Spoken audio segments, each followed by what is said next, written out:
5. This is the news at 6 on NBC 6 HD. Good evening. Off the top at 6, brr. This bitter cold blast is not going anywhere. And some parts of South Florida will be dipping into the 30s tonight. Chief Meteorologist John Morales is braving the cold and joins us outside for his first forecast. John?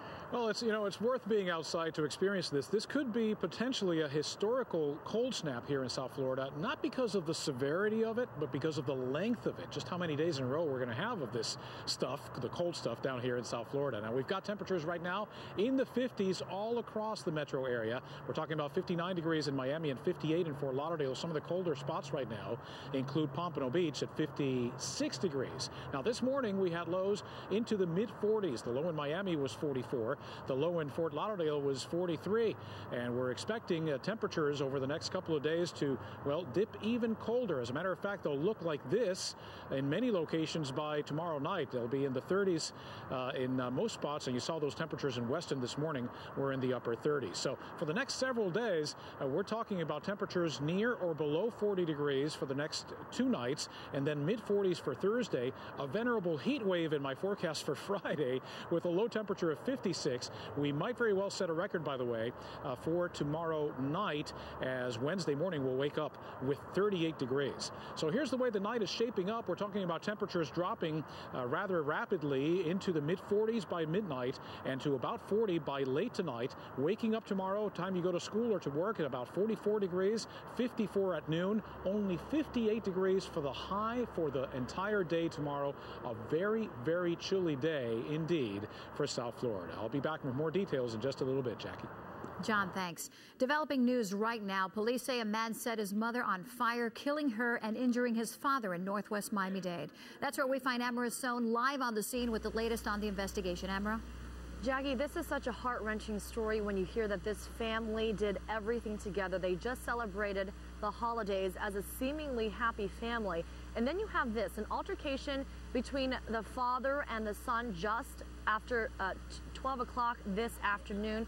It happened inside a home behind me here on Northwest 147th Street and 3rd Avenue. Police say the 24-year-old son by the name of Clifford McLean Jr., as you mentioned, set his mother on fire, killing her, 47-year-old Cutie Lynn McLean.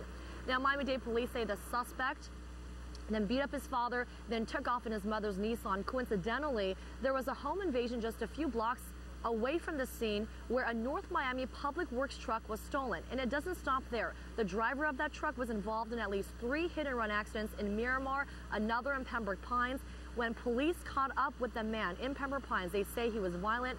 They were forced to fire. Now, authorities believe the multiple incidents, I should say, may be related to Clifford McLean Jr. Of course, that is still under investigation. But here's what relatives on this murder scene in North Miami had to say about all this. I don't think my nephew was angry. My nephew is not angry because he loved his mom dearly. You wouldn't argue your mom and say, I love you, mommy. Something happened to my nephew. Somewhere along the line, something medically wrong what we don't know. And we just have to find out that we don't know. We lost a good person. You know, she was a good woman. You know, family oriented. And it's a tragedy happened with her son. Once again, police have yet to connect all the dots from all the incidents that happened, first here in North Miami, then in Miramar, and where it all ended in Pembroke Pines. The hit-and-run suspect, as we mentioned, was shot earlier today. He is now in critical condition, taken to Memorial Regional Hospital. We have not been able to confirm the hit-and-run suspect's identity. Of course, this is developing news, and we will keep you posted on any updates. That's the very latest from North Miami. Amara Sohn, NBC 6. Amara, thank you. Ousted Miami Commissioner Michelle Spence-Jones is taking on Governor Charlie Crist in court, and her supporters are standing by her side. Jeff Burnside is live outside the courthouse in downtown Miami with the latest on the commission controversy. Jeff? Well, this legal and political battle could make history no matter which way it goes, because according to Michelle Spence-Jones' attorneys, no Florida governor has ever suspended an office holder twice for the same criminal allegations. And that is the key to the injunction filed late today to prevent the governor from doing exactly that. The news conference doubled as a choreographed campaign rally as she is vowing to win a special election to fill the same seat from which she was suspended late last year. Complete with new campaign slogan, right or wrong, Spence Jones is tapping into the outrage of her supporters after she was suspended by the governor following charges that she diverted tens of thousands of dollars from a community redevelopment fund to businesses associated with her family and friends. She not only denies the allegation, but she's making them a campaign of victimization. The Constitution of the United States, the Constitution of the State of Florida, and the city's charter protects the citizens' right to vote. It's the voter's choice, not Charlie Crist. She has brought in heavy legal firepower who vow to test the governor's legal authority to suspend someone twice for the same criminal allegations. The governor, in speaking out in contravention to that presumption of innocence, misspoke. We think he made a mistake. We think this lawsuit will help Governor Crist recognize that his duty is to the people, to the Constitution that gives a voice to the people on Election Day.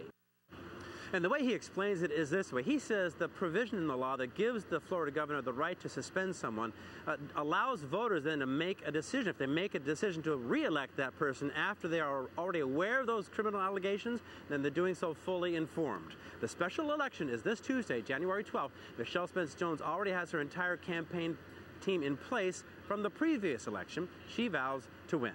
Live in downtown Miami, Jeff Burnside, NBC6. A popular TV show is credited with aiding in the capture of a man wanted for the murders of his family members on Thanksgiving. Paul Marriage was appointed a public defender yesterday during his first court appearance. The 35-year-old was arrested late Saturday night at a motel on Long Key. Investigators say he checked in under a false name on December 2nd, just days after the killings of his two sisters, aunt, and 6-year-old niece. The motel owners called police after they saw Marriage on an episode of America's Most Wanted. His arraignment is set for February 1st. Burn victim Michael Brewer is back in the hospital. The 15-year-old was admitted to Holtz Children's Hospital Sunday in serious condition with respiratory problems. This comes less than 2 weeks since he was released from the burn unit at Jackson Memorial Hospital. 3 teens are accused of dousing him with rubbing alcohol and setting him on fire in October. All are charged with attempted murder. The little boy from Italy who was shot in Miami on New Year's Eve is still recuperating tonight. Earlier today, he got a visit from the city's top cop and a return visit from the mayor. NBC6 reporter Steve Litz was at the hospital, and he has the story. Miami's police chief and mayor arrive at Jackson Memorial Hospital to visit a boy hit by a bullet shot into the air on New Year's Eve. And when it happened, I thought, oh my God, again in Miami, and again a tourist, and again a child. A 6-year-old boy, Andrea Fregonese, with his parents at a Miami restaurant in the Design District, and right about midnight on Thursday, police say somebody, somewhere, shot into the air, and the bullet came down and hit Andrea. Mayor Regalado brought toys with him to the hospital on Monday afternoon, along with Police Chief Miguel Exposito. Every year we caution people about firing their guns into the air, but unfortunately, every year we have the same problem. Just hours before the incident on Thursday afternoon, police and community leaders held a news conference pleading for people not to fire guns into the air. People and businesses in South Florida are stepping up and helping the Fregonese family. Restaurants are donating food. Somebody is offering up their condominium for housing, and a Miami taxi cab company is donating transportation. Today's visit was the third for Mayor Regalado, and he does say the incident is bad publicity for Miami. The city of Miami cares, Jackson cares, the police department is doing whatever they can to do it so that, you know, if you come to Miami, you will not be left alone. And that's the message that we want to send. In Miami, I'm Steve Litz, NBC6. By the way, the mayor told us the boy's health insurance will pay his medical bills, but if there's a balance, it will be covered by the state's victim advocacy program and Jackson Memorial Hospital. We'll call it ethnic profiling or call it smart. The Obama administration today put into effect tough new air travel security rules that target plane passengers from certain countries. Steve Handelsman reports discriminating between passengers based on nationality is now TSA's procedure. This was Islamabad Airport today in Pakistan, one of about 12 nations where the new rules took effect at midnight. Everyone bound for the U.S. is being frisked by hand, and their carry-on luggage searched by hand. Most U.S.-bound passengers are still being scanned in airports like Frankfurt, Germany today. But citizens of the 12 nations considered high risk are being frisked. The Obama administration is, in effect, profiling. Secretary of Homeland Security Janet Napolitano today. And it really is derived from what is the intelligence we have, what are the threats that we are trying to curtail. Selected frisking is one of the moves ordered by President Obama, who returned today from a holiday in Hawaii to find some Republicans applauding. Hopefully we can take the politics out of this, focus on security, and the president seems to be in the right place now. Over the weekend, U.S. Central Commander General David Petraeus went to Yemen, where alleged Christmas terrorist Abdul Muttalib reportedly trained. Pro-Al-Qaeda sentiment there runs so strong, the U.S. Embassy has been closed to keep personnel safe. How can we work together and with others to stabilize Yemen? Today, the plan is to keep terrorists from Yemen and 11 other nations off planes headed to America. Napolitano says the frisking of some foreign nationals will continue while CIA and TSA try to figure out why an alleged terrorist whose name they knew got on a plane with a bomb. I'm Steve Handelsman, NBC News, Washington. And now that the U.S. has stepped up security for travelers entering the United States from Yemen, Nigeria, and 11 other nations, tonight at 7 on South Florida Nightly News, find out what these changes will mean for you if you fly to and from Cuba. The Orange Bowl is tomorrow night, and South Florida is getting football fever. Pretty soon. I'm Ari Ozer live at Bayfront Park, where Kool and the Gang is rocking it old school style for Georgia Tech and Iowa fans. And would you believe the fans who are here seem impervious to cold? They have no idea that it's cold outside. And we'll prove it to you coming up. Hey, if they're from up north, I'm sure they don't even feel it. Now, in South Florida, of course, we've already talked about how long this cold snap will be. But now we got to talk about how severe it will be probably tomorrow night. I'll have the full details of the freeze that's expected in many spots. And coming up in sports, it's never a good day when your team is cleaning out their lockers early in January. Plus a scary sight yesterday, Pat White sent to the hospital, but we have some good news on his condition. And coming up at 7, Health Connection reporter Diana Gonzalez breaks down the 10 best foods for women. Welcome back. The Orange Bowl pep rally is getting off to an ice-cold start for South Floridians, but the football fans here from Iowa are basking in whatever warmth they can find. Ari Ozer joins us live from downtown Miami, where the fans are getting in the spirit at a pep rally with Kool and the Gang. I love them, Ari. You'd love to be out here, Jackie, as long as you had something warm to wear, because my hand is like frozen to the microphone right now. As you said, Kool and the Gang is making this a celebration for the Iowa and Georgia Tech fans out here. Let's face it, South Florida sports fans don't have the Orange Bowl game as a high priority on their interest list. But we love the fact that all these fans are down here in our town, because tourism is, of course, the lifeblood of our economy. And it's a good thing. Most of these fans from up north don't seem to have any idea that it's cold out here, too. Bikini-clad women soaking up the sun. Guys toweling off. It's just another gorgeous, warm day at the Fontainebleau, right? No, it's not. Finally, some people from Iowa wearing jackets. It's 55 degrees outside at lunchtime. Are they nuts or what? Yeah, we think you guys are crazy. Why? Because you have like a huge jacket on. Because it's cold. Not cold. So this is how a sensible South Floridian would dress for temperatures in the 50s, right? Leather jacket, something warm. What's up with this guy? Rob, tell me about this. You're not cold? No, not really. I mean, I'm from England, Manchester in England, and in the UK now it'd be -5, -6 with snow. So this is beautiful weather for us. So you're really not cold? No, we're kind of sheltered here. I bet it's a bit colder on the beach, but here we've got the shelter up. The sun's coming down. Sure, whatever you say. Tourists, what can you do with them? Can't live with them, can't live without them. You're down here from Michigan. How cold is it in Michigan right now? Yeah, 5 degrees back home. How does this feel to you? Oh, this is beautiful. Okay, we get it. These people are all from somewhere near the Arctic Circle. They're just happy there's palm trees here instead of frozen tundra. Friday, it was like -17. Wind chills were probably -34. Anything, like you said, is better than that. Everything is better than that. Same story on the beach. On a day when no South Floridian would get near the water, plenty of our frozen visitors are loving it, even if it's not as warm as they had hoped for. Didn't work. It's still cold. Are you disappointed then? I'm disappointed, sure. We're disappointed. We thought, like I said, we thought we were going to come into some warm weather, but that's okay. We're still going to go in the ocean anyway. Go swimming, put on our... Nothing's going to thwart those ocean dreams, no matter what the temperature is. Absolutely not. It could be snowing here on the beach. You still go in. We're going in. Gotta love those cold weather tourists. Gotta love them. Hey, you know what? They just have the misfortune of coming to South Florida during our longest cold snap in years, as John was talking about. And they better bundle up tomorrow night at the game, no matter how much they talk about not being cold. It's going to be in the 30s at the Orange Bowl game tomorrow night. We're live in Bayfront Park watching Kool and the Gang with a bunch of Georgia Tech and Iowa fans. I'm Ari Otzer, NBC6.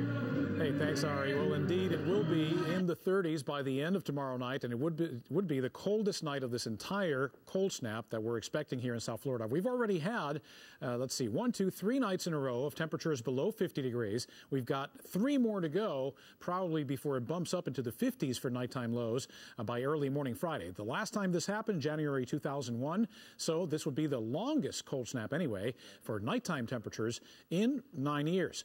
Now, today's high was only 61. The low last night, 44 degrees, well below our average high and low for this time of the year, but still far from the record now. Far from the record cold. The only night that we might actually set a record low temperature might be tomorrow night. 57 right now in Miami, 56 degrees in Fort Lauderdale. Now keep in mind, these current temperatures at 6 p.m. are already below our typical nighttime low for this time in January. So indeed it is cold, and it will continue to dip down tonight. You can see some of the warm spots, relatively speaking, 58 degrees in Key West at this time. Now temperatures elsewhere in Florida are very chilly. 47 right now in Tampa, 44 in Gainesville, 42 in Tallahassee. A hard freeze expected in some of these northern locations. For us here in South Florida, there is a freeze watch, but not for tonight. That would be for tomorrow night. Again, tomorrow night being the coldest night expected in this entire cold wave that we're having. And tomorrow night is the night that agricultural interests need to be really ready for, especially in the inland locations of South Florida. Just to give you an example, Homestead General Airport bumping up right against the Everglades or some of those agricultural regions, forecasting tomorrow night 30 degrees for a nighttime low. Up north, inside the city of West Palm Beach, we'll be talking about 28 degrees for a nighttime low. So indeed, very, very cold. Now, no precipitation to speak of for now anyway, just some high clouds which will cross tonight. All this cold air, of course, courtesy of the Arctic Express coming all the way from the Arctic Circle, as Ari well put it a little while ago, and that'll keep our temperatures a good 15 degrees below normal. Little change expected through Wednesday, and then we'll see a bit of a warm-up between Thursday and Friday out ahead of the next front. Now, we'll have temperatures a bit milder Thursday, Friday. Here comes the next front. This system, though, will bring cold air again by this weekend. And, oh, by the way, there's a chance that with this next system, some locations, not here now, but some locations in Florida might have some snow. Slight chance of snow in the Panhandle, no accumulation, unlikely snow, let's say, but still possible for places like Tampa, Orlando, and Daytona Beach. Now the forecast, first of all, there is a small craft advisory. Just keep that in mind tonight. Tonight, 40 degrees I'm forecasting with a high tomorrow only 58, then 38 tomorrow night, 60 for Wednesday, and the forecast for Thursday, well, 67, veritable heat wave, as we mentioned a little while ago. I'll have more details coming up later. Thank you very much, John. Well, Dolphins quarterback Pat White is out of the hospital and expected to be just fine after a wicked helmet-to-helmet hit that knocked him unconscious yesterday. The Fins rookie was back at camp today for the team's final meeting of the season. White was carted off the field after getting hit on a run in the third quarter of yesterday's Steelers game. I mean, it's great to see Pat back. I talked to him last night, and, everything went well. He had to stay overnight and had some exams this morning, but, that's tremendous to have him back here and be healthy, and nothing really went wrong. That's always a scary moment, seeing him go down, and whenever you see a player go down, and I'm just real glad that he's feeling okay and everything's okay with him. White's healthy return was about the only good news around Fins camp today. The players cleaning out their lockers after a disappointing 7-9 season. No playoffs this year for the defending AFC East champions. It's a horrible day. You know, you got to say goodbye to everybody. You got to come in here and clean out your lockers. You don't get to go out to Wednesday practices and practice anymore. You know, when the season's over with, you kind of have like a void to fill, kind of like a piece of you goes missing. What makes it all the more horrible is that, you look up the street and, there's some guys in the playoffs that we beat twice this year who finished during, down the stretch, and we didn't. So, that makes it that more disappointing. All right, so the Dolphins season may be over, but football in South Florida won't be going away anytime soon. 3 bowls are coming to town: the Pro Bowl, the Super Bowl, and tomorrow night, the Orange Bowl. Georgia Tech and Iowa meeting up at Landshark Stadium. It's strength against strength. The ACC champion Yellow Jackets feature that spread option running attack. That's the 11th best offense in the country. Iowa, just the opposite, 11th best on defense, allowing just 15 points a game. They're really strong up front. They're real sound in the secondary. They understand what they're trying to do on defense, and they're not going to beat themselves. We're going to have to block them. If someone's going to be physical with us, we're going to be just as hard or even harder back to them. So this is going to be a street fight, and it's going to be our type of game. And the heat about as cold as the weather these days. Losers at 3 straight, trying to snap the skid tonight at home against the team that bounced them from the playoffs last year, the Atlanta Hawks. Game time at 7:30. Meanwhile, the Panthers enjoying one of their biggest wins of the year. Florida scoring 6 unanswered goals, including a hat trick by Radek Dvorak to pound the defending champion Stanley Cup champs. The win ended a 3-game losing streak. Florida is 2 points out of a playoff spot. We needed some big performances out of some people. Dvorak with the hat trick. I thought that Okun shut the door in the 3rd period. Like everybody played, great hockey today, good hockey. We didn't come up strong first 20, but we showed a lot of character. Everybody stepped up, every guy on the team, and that's why we won a hockey game tonight. All right, now to look for sports. We'll be right back after this. Stay with us. Doppler Radar on NBC6, your local weather channel, is brought to you by the Miccosukee Tribe of Indians of Florida. Meet Miami's 11 p.m. news team. Anchor Jackie Nesprov. Meteorologist John Morales. Joe Rose with sports. And co-anchor Kevin Cork. He's new. Watch Jackie, Joe, John, and Kevin. Weeknights at 7 and 11. So tonight's really the night to bundle up, John. It is tonight, and then tomorrow night is the night when we start to worry about some of our friends in agriculture, for example, or our pets or our plants. Tomorrow night's the night for those. Yeah. That's our report for tonight. We'll see you at 7. Have a good night, everyone. Coming up on your only local newscast at 7 p.m. Keep the sweaters out. We'll tell you how long the cold will be sticking around. Plus, why it's the right time to rent in South Florida. And the foods every woman should have on her grocery list. And the healthy treats being sold in a campus vending machine. Be sure to join us right after NBC Nightly News. We'll see you then.